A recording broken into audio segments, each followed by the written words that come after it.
I'm Ben Workman, and I'm an outlaw. Hello, Out Bosses. Rhodes Perry here, and welcome to this week's episode of The Out Entrepreneur, a weekly podcast where I get to interview today's most inspiring LGBTQ bosses crushing it in business.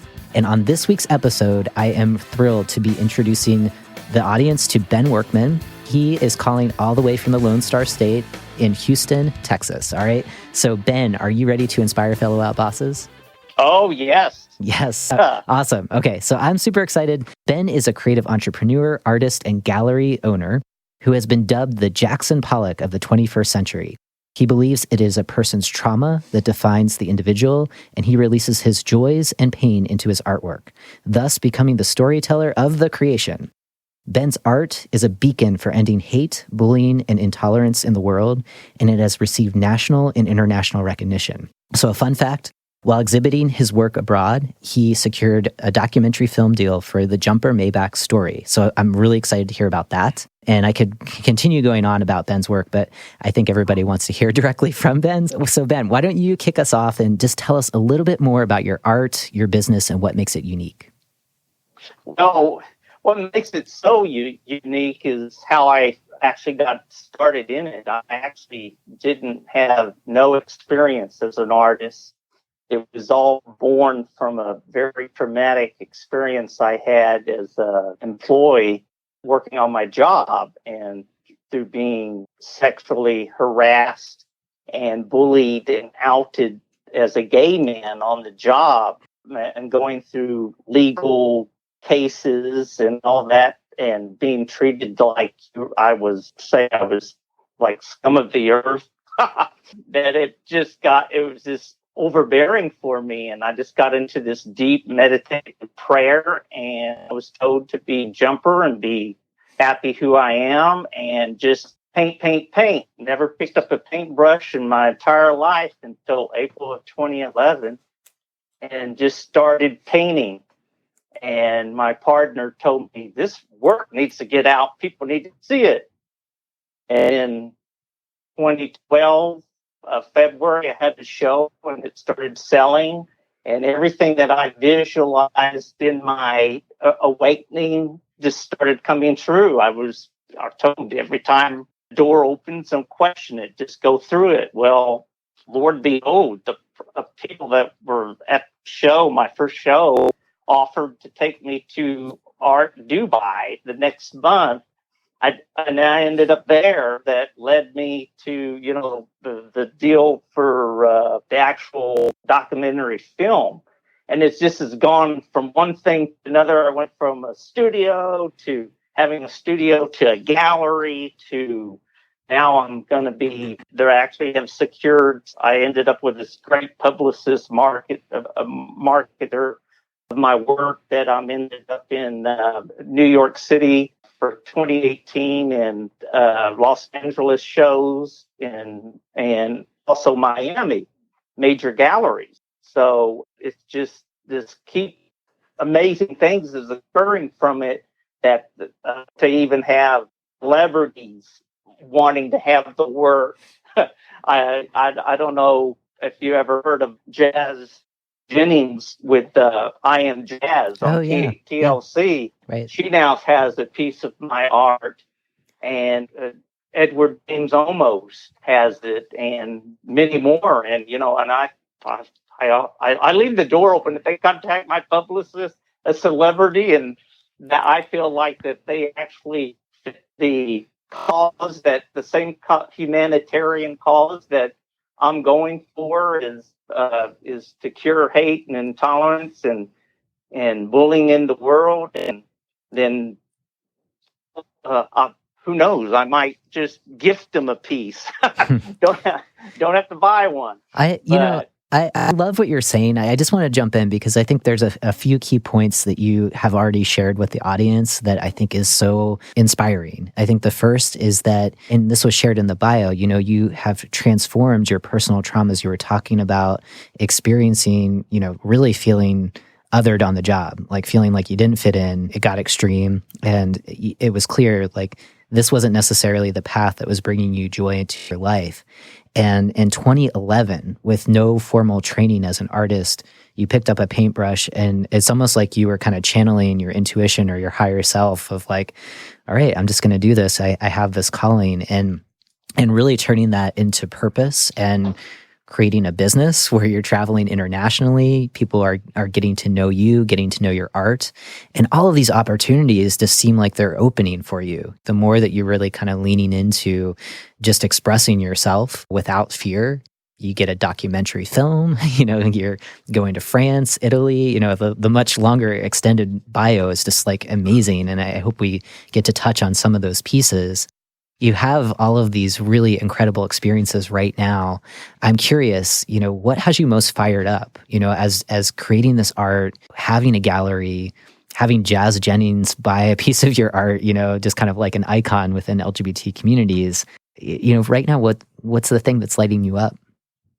What's really lighting me up at the current moment, and which is the world is such a place of turmoil constantly, and all this problems in the school with guns and all these shootings. I've created this Proud series that I'm literally pushing to get out there that's what really has me. I'm hoping that we can actually get on the March 24th is supposed to be a big march in Washington, D.C. I'm hoping to get a piece up for auction, helping for the expenses. I know a lot of celebrities, there's some of them out there have donated $500,000 a piece to cover the kid travel expenses and things of that nature. But, every penny counts. Mm-hmm. If I can somehow, my publicist is working on getting one of them up for auction. So that would be such a cool thing if one of our major LGBTQ organizations would jump on it and get it up there and get a good price for it. That would be amazing. Yeah. So tell us a little bit more about, the Pride, you call it the Proud series, right? So what does that look like? This is all audio, so give us the experience, from a visual artist. Well, yeah. It's a lot of abstract grouping of the paints and a lot of Me Too, proud, end hate, end bullying. It's just the guns kill kids. I'm putting a lot of messages within the art, and it's just very vibrant in color. Nice. And so it's trying to get 20 to 30 pieces up to done within a few months so I can get it on the road to a major show. Wow. And we also have, it'll be online as well on my website, jumpermaybach.com. And we also will probably have a big show here in Houston for it as well, at my gallery here in Houston. Yeah, so I am kind of literally kind of thinking Jackson Pollock, the way that you're kind of describing this. Obviously, you have your style, and I'm excited to share the images, of what you have available on your website once the show notes are available to the audience. I think that will just be really a nice pairing with our conversation, just to give people a sense of what the Proud series looks like, along with some of the other work that you have. When we first got started talking, you went directly to sharing some of the challenges of working for someone else, right? And I'm curious for you, if you could take us back to 2011, it sounds like that's kind of the origin of when you started your own art in what became your business and your gallery. Walk us through, what was the deciding factor for you to kind of leave behind your previous vocation, whatever that might have been when you were working for someone else, to jumping in full force and really embracing the identity of being an artist? I don't know. It's just kind of one of these situations where you just discover that you where you feel happy and you're fulfilled in life for who you are. And there's a lot of LGBTQ people that work in jobs that they don't I might be talking about the elephant in the room, but I'm going to just go ahead and say it. Yeah. But there's a lot of LGBTQ people that work in their jobs, but they're not out. Mm-hmm. And it's just like, well, they live in a constant fear. And I did that for years. But then when I was outed, it was one of these situations where you just have to discover, that's a very painful experience to be outed on your job. It's traumatic enough to be outed when you out yourself to your family and everything, but and friends, but then to end up in a situation where you had employees that basically tell you they don't want to have anything to do with you anymore because you're one of those, refer to you as one of those, you tend to discover that it's like an awakening to the fact that you want to be around and be happy as who you are. Mm-hmm. And to move on, that's sometimes the best thing you can do. Mm-hmm.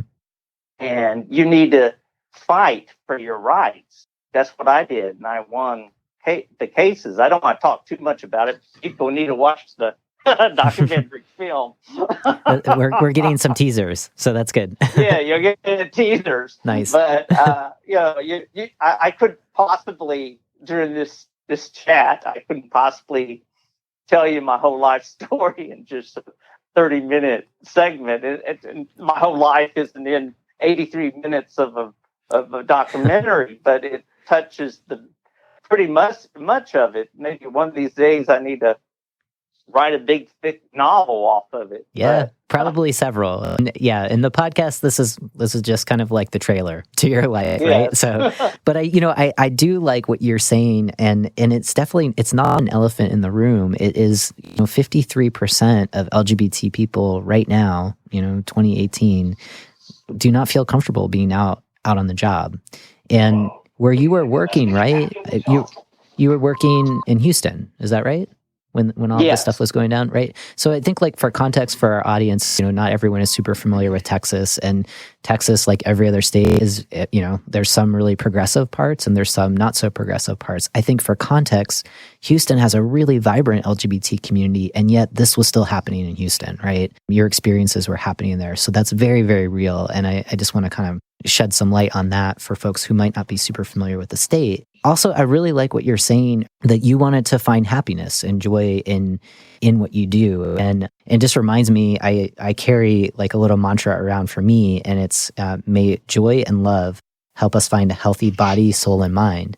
And so I'm curious, like, with your origin story, when you finally were like, all right, I fought for my rights, I'm done with that, I'm moving forward, I'm doing my art full time. Do you feel like that's like your purpose is now, like, you're fully aligned, like every day, like your work is your passion? Are you living that?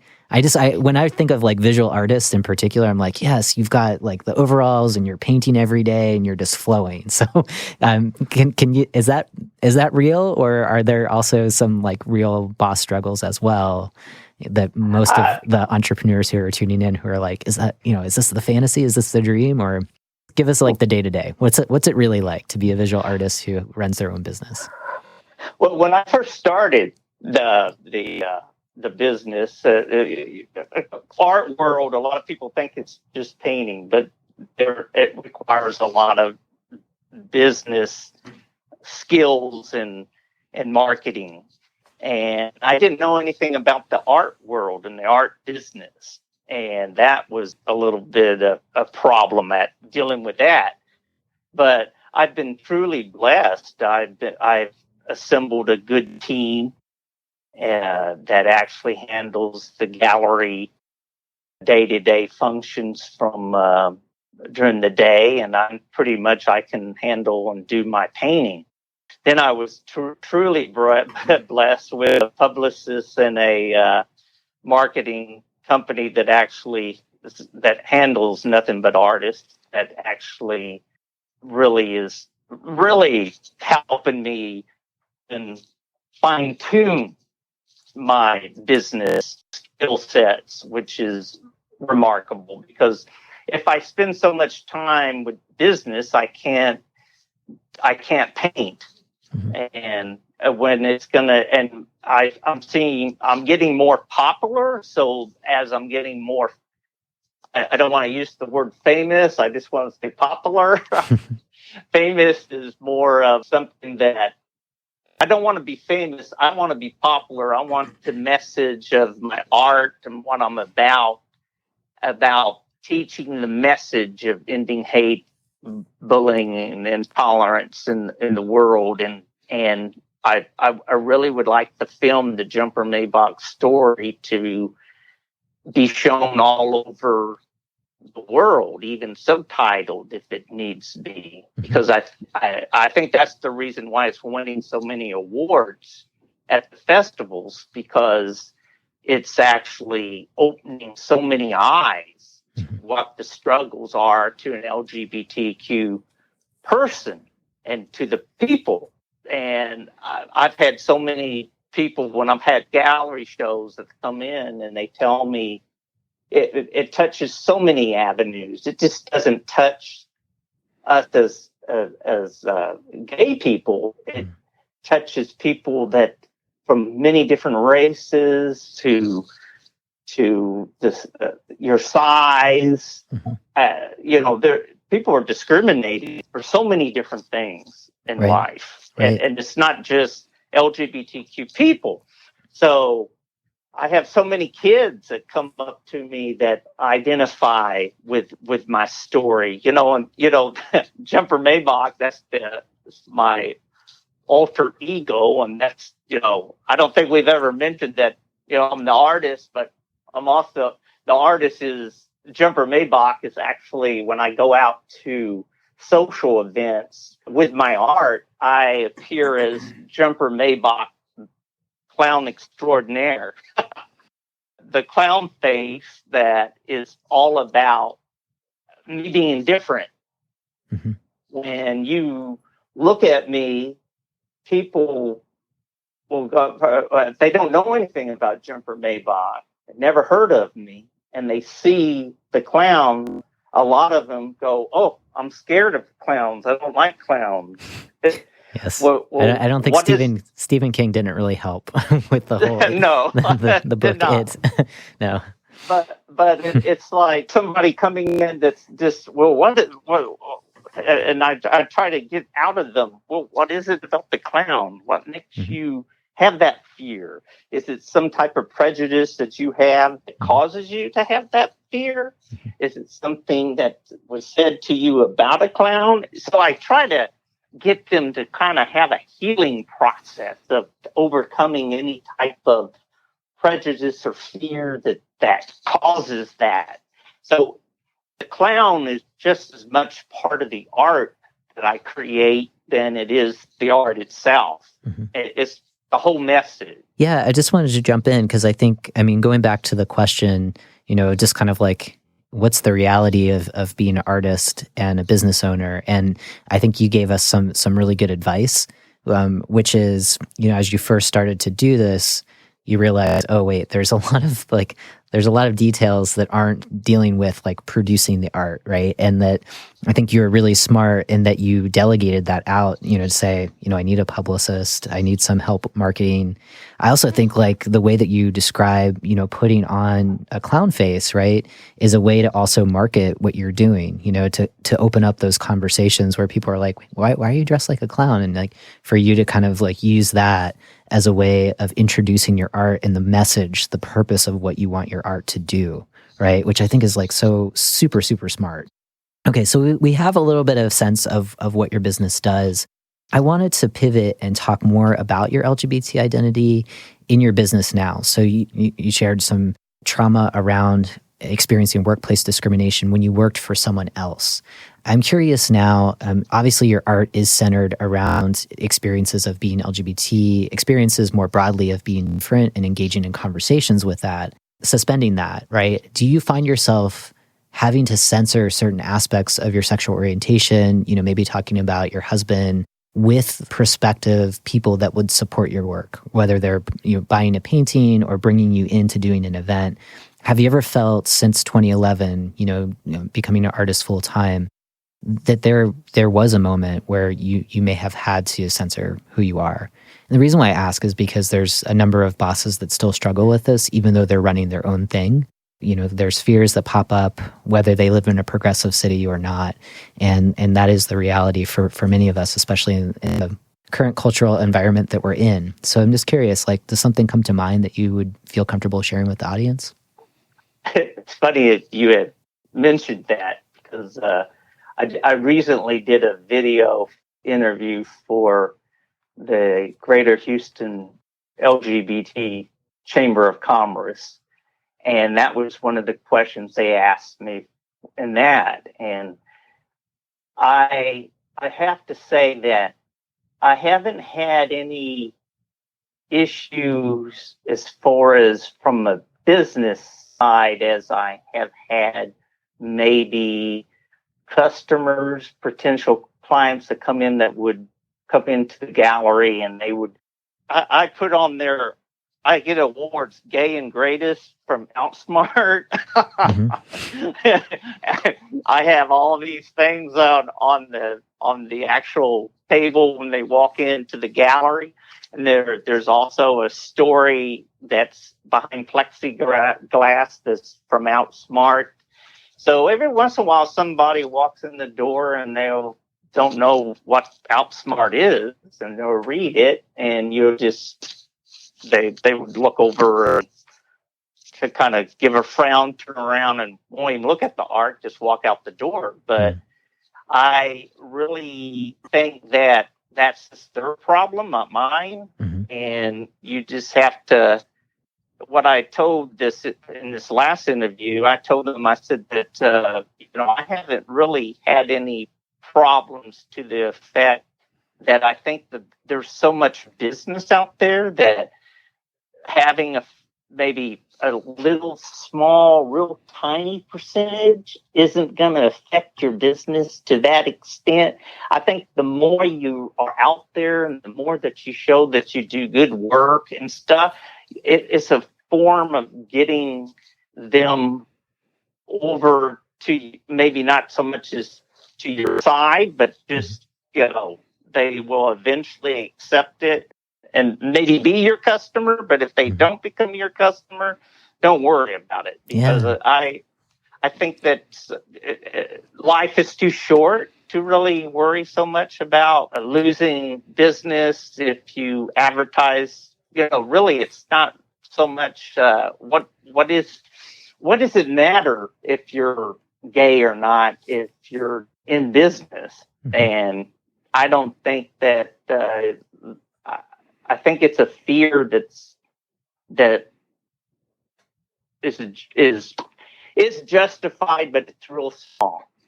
Yeah, it's interesting to hear from your experiences where this is showing up. And I like that you gave the example of, people coming into the gallery and kind of looking at the art and then wanting to learn a little bit more about the artist. And just the reaction after reading, okay, I want to read about what the Outsmart Award is, or whatever, that potential, art buyer is reading, and then they learn through that you're part of the LGBT community. And those reactions, you're watching, real time, and some people are giving microaggressions, right? Like the disapproving look or shaking a head and walking out the door. And I think you're right in that. I love what you said. If they don't become your customer, don't worry about it. And, because that's leaning into, I'm attracting my ideal clients, and those people definitely weren't it. And I also think that there's something real too of just our feelings and emotions, that if we're not trying to distance it, we can easily internalize that of like, they don't like my art, and therefore making these kind of sweeping generalizations of like, no one will like my art, and that's that self-doubt that we, whether we're artists, creative entrepreneurs in general, that stuff comes up a lot. And I just think your advice is good. If they don't become your customer, don't worry about it, right? You are attracting the ideal customers, and you're seeing that, with becoming more popular and authentic in your messaging, getting that out there. I want to kind of jump to this next question, which is, more about like our superpowers, and specifically, the lived experiences that you have of coming out as a gay man, right, might be different than, a straight guy who lives in Houston, Texas.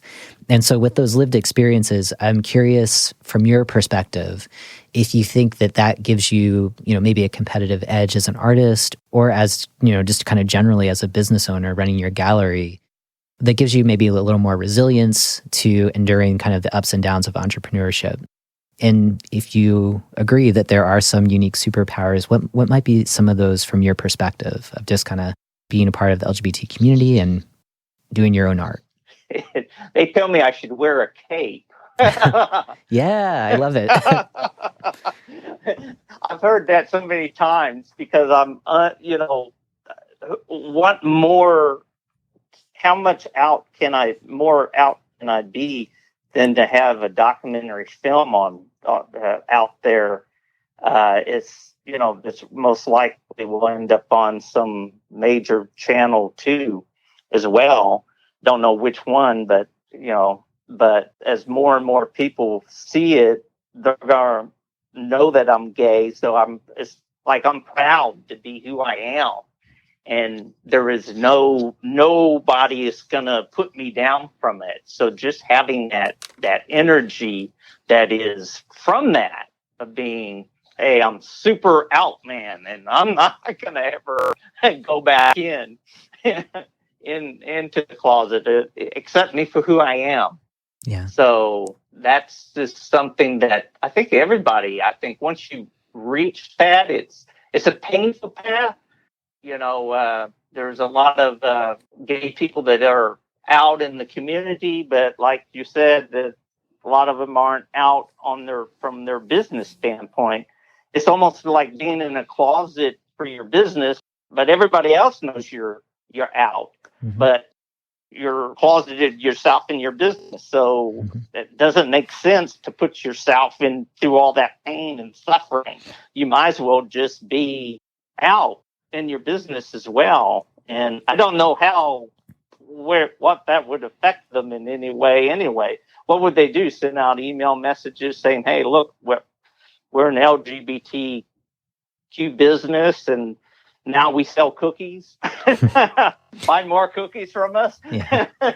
I like what you're saying. And for you, it sounds like, part of that coming out process, is kind of shedding expectations of what other folks want you to be in terms of running a business, et cetera, and that you're just you're embracing who you are. And in that, you were talking about this energy, it's almost like the energy to be authentic, like fuels you, and it gives you, some additional kind of spark to be more tenacious or more persistent, to have that grit that I think all of us need just to kind of run our own respective businesses on the day-to-day basis. It requires a great deal of energy. And I like that. I like that you've listed that as a superpower. I think that's helpful for listeners to kind of draw upon their own experiences. And like what you were saying, some of those experiences can be really painful or traumatic. And like, it's almost like, I was talking with a friend earlier today. It's like, how do you monetize like the problems that you're experiencing in your life so that you can kind of share that with other people? Can that be a part of your business?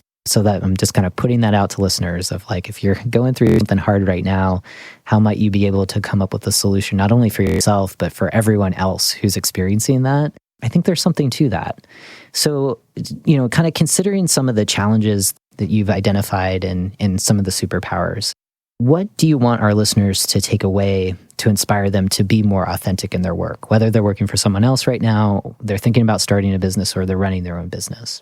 Just to be more open and communicate well with their customers, and everything will work, and eventually the path will be there for them. I like that. And I think that's really, your story demonstrates that. You were saying 2011, you picked up a paintbrush, and the next thing you know, you've got a documentary film, you're traveling around the world, you've got a gallery. Did you ever imagine that, when you were starting out in your career, that you would be, as you say, a popular artist? I would say probably famous artist within the LGBT space, right? But did you ever imagine that, as a young kid? I had, that is amazing to sit there. I was thinking about that yesterday. I was sitting at a light in the traffic, and I'm going, back when I was a teenager, I would have never believed in my entire life that I would be this painter. So to never taken art classes, never did anything that was really art inspired, just other than painting in my house, painting a wall, one solid color, mind you, nothing like what I do now. Mm-hmm.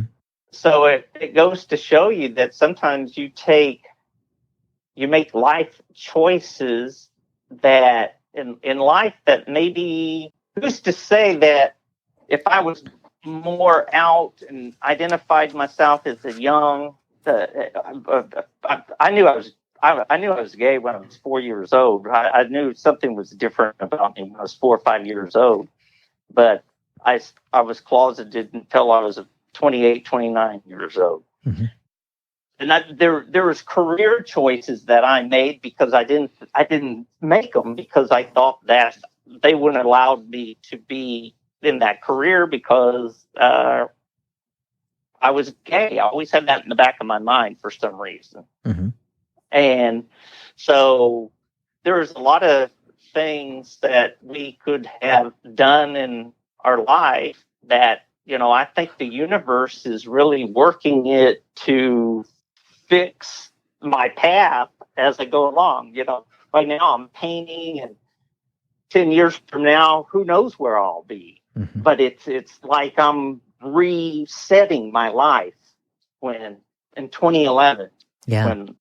And so I'm happy now. So I love that. And I love that, 2011 for you seemed like this kind of watershed moment where it was a mindset shift, right? Like before that, maybe, it sounds like just from what I'm drawing from the interviews, like even at 4, like you knew that something was different about who you were. And later on, you realized like, oh, I'm gay.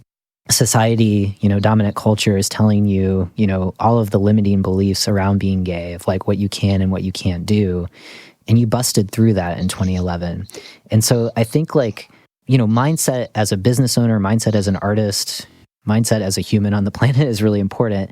I'm curious, like right now, when you're creating your art, you're doing your thing, you've got the paintbrush in your hand, you have this idea. What happens when the self-doubt starts to come in of like, who am I? Who am I to do this? Like, you might be fearful of the critics that are out there. Maybe you're not, but, does self-doubt arise for you in the work that you're doing now? And then 2, if it does, what do you do to get around that? Hey, that's the awesome thing about it. When I go to paint, I just do it. And whatever happens, happens. And every once in a while, I'll paint something. And I had a painting titled. I titled it because I really didn't love it, so I called it Unlove. And my staff goes, "Why are you titled it Unlove?" I said, "I don't know. I don't think Jumper painted this, and I don't know if it's actually anybody will want to buy it." Well, didn't have it very long hanging in the gallery. Someone came in and said, "I just love it." Nice. and bought it. So some, it's what you might not like, others do. Yeah. And so I just, from a painter standpoint, I have not ever made a mistake on canvas and then gone back over it again. I love that.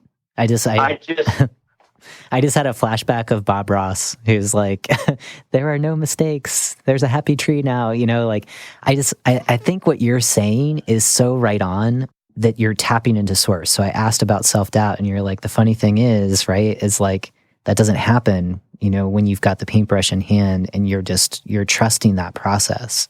And it's like, if we could, in our businesses, just remember, like, we started these businesses because of our passion, because we wanted freedom. And I think maybe what you're sharing is really great advice of just tap into it and trust that you're the right one to do the thing that you're doing, right? And just kind of like park the voices off to the side, like be friends with them, know that they're there, and just do the thing. I love that. I love what you're sharing. I think that's really, really helpful. I also think that it is a good kind of like segue into just jumping into an ad really quick. So for our listeners, hang with us, because after the ad, we're going to come back and learn a little bit more about Ben, his business, and how to stay in touch with him after our conversation. Aspiring out bosses, are you struggling with taking that first entrepreneurial leap? Does the imposter syndrome prevent you from getting started? Have you considered seeking support, but you're just not sure where to turn? Look no further. The Out Entrepreneur now offers a coaching and mentorship program where you can access support and strategies to shift your mindset from employee to entrepreneur. If you're looking for accountability and a mentor who successfully busted out of the 9-to-5 lifestyle, let's schedule a time to talk today. Visit www.outentrepreneur.com and look for show notes from today's episode to schedule a call. Again, the URL is www.outentrepreneur.com. Together, let's welcome you to the wonderful world of being an out boss. Okay, welcome back, Out Bosses. We are now going into our bonus round where we're going to have the chance to get to know Ben just a little bit better, gain some insights on how we can bring our authentic selves to work, and then learn one way to stay in touch with Ben's business after our conversation. Okay, Ben, are you ready for the quickfire questions? Sure. Okay. Do you have a mantra or a quote that helps you stay focused on your business when things get tough, or stay focused on your art? Yes. Seek love, happiness, and in hate and intolerance. And hate will disappear. And that's my motto to actually, I live by. And I truly believe that if everybody in the world lived by that motto, then we would have a better world. And I've had people criticize me and say, well, that will never happen. Well, you got to start somewhere. Mm-hmm. So why not start with sitting back and thinking about what's going on in the world and be a little bit more kind? That's beautiful. Just kind of let your passion shine out, and kind of hopefully that stamps out all of the darkness around hatred and bigotry. And I think that's communicated very, very clearly through the art that you're doing. So you talked a little bit in the beginning of the interview around getting started in business and really realizing that, hey, the art, being an artist also has some business sides to it. So I'm curious, you had talked about delegating. So what's like the first thing, like when you were able to, that you delegated because you're like, you know what, I just want to focus on the canvas? Answering telephone calls are number one. Yes. Yeah. Number two, because I ended up with I was pretty good at my own social media. So, developing Facebook and Instagram and Twitter accounts. The movie site ended up with almost about 80,000 fans, and the gallery has 5,000 or 6,000 fans on it, the Facebook account. And I literally had to delegate that to somebody else to take care of, because it got to the point where, I just couldn't answer social media all the time. I keep track of it, and I do get out there and actually answer them, but as everyday postings and things about my art and things of that nature, new pieces that come online on the website, I have my gallery director takes care of it, and then I have an artist assistant that helps me. But and then another thing is this keeping track of all the expenses and keeping the spreadsheets up and going, because all the finance part of a business will absolutely just overwhelm you, just keeping track of all that and all the regulations that are going on to opening a business. And yep, like the things that you're delegating are admin stuff, phone calls, social media, marketing, accounting, right? So that you can be the visionary in your business. So I have two last questions for you, just to get them in really quickly. The first is, do you have one piece of advice to inspire the next generation of outbosses to take that first entrepreneurial leap? Just don't be afraid. Now I know that's hard to believe, but before 2011, I would have had self-doubt and everything. But having no fear and just do it. And when the door opens, just walk through it. And there's literally no anything that could block you, no issue that you can overcome if you just don't worry about it. And just, there is resources out there to help you.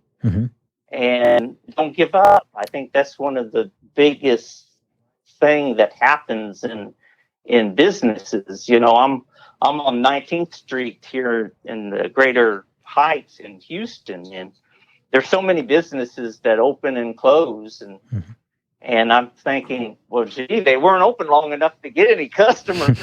I think what you're saying makes a ton of sense, and it's just, you live it, you take action, and you're doing it, and it's clear you're tapping into source and really in alignment with what your purpose is. And I really, really want to thank you for being on the show, Ben, and just for sharing your story and inspiring other outbosses. Before we go, can you share just one way that we can stay in touch with your business before the conversation ends? Oh, yeah, great. JumperMaybach.com is the website. Nice. And the actual telephone number is 832-523-4249 is the gallery telephone number. Awesome. And we will include that information in the show notes along with some visuals of your art, because I'm super excited to feature that there. So for outbosses, thank you so much for tuning into this week's episode. It is always my privilege to connect with you and so many inspiring outbosses like Ben. So for details from today's conversation, please check out the show notes at www.outentrepreneur.com. And as a next step, subscribe to the podcast, consider leaving a rating and review in iTunes, and be sure to share the show with a friend or a loved one.